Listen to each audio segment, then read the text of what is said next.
Épître de Paul aux Galates, chapitre 5. C'est pour la liberté que Christ nous a affranchis.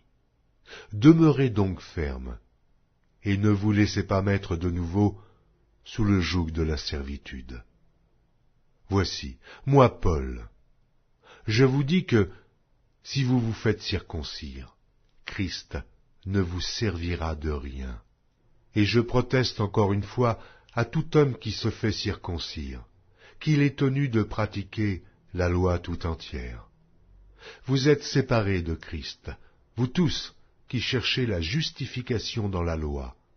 Vous êtes déchus de la grâce. Pour nous, c'est de la foi que nous attendons, par l'Esprit, l'espérance de la justice. Car en Jésus-Christ, ni la circoncision, ni l'incirconcision n'a de valeur, mais la foi qui est agissante par la charité. Vous couriez bien. Qui vous a arrêté pour vous empêcher d'obéir à la vérité? Cette influence ne vient pas de celui qui vous appelle. Un peu de levain fait lever toute la pâte. J'ai cette confiance en vous, dans le Seigneur, que vous ne penserez pas autrement, mais celui qui vous trouble, quel qu'il soit, en portera la peine. Pour moi, frère, si je prêche encore la circoncision, pourquoi suis-je encore persécuté? Le scandale de la croix a donc disparu. Puissent-ils être retranchés, ceux qui mettent le trouble parmi vous? Frères, vous avez été appelés à la liberté, seulement ne faites pas de cette liberté un prétexte de vivre selon la chair, mais rendez-vous par la charité, serviteurs les uns des autres. Car toute la loi est accomplie dans une seule parole, dans celle-ci: tu aimeras ton prochain comme toi-même. Mais si vous vous mordez et vous dévorez les uns les autres, prenez garde que vous ne soyez détruits les uns par les autres. Je dis donc, marchez selon l'esprit, et vous n'accomplirez pas les désirs de la chair.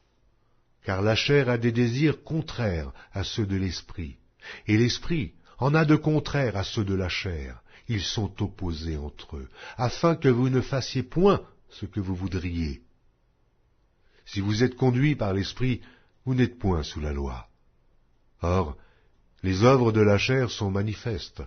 Ce sont l'impudicité, l'impureté, la dissolution, l'idolâtrie, la magie, les inimitiés, les querelles, les jalousies, les animosités, les disputes, les divisions, les sectes, l'envie, l'ivrognerie, les excès de table et les choses semblables.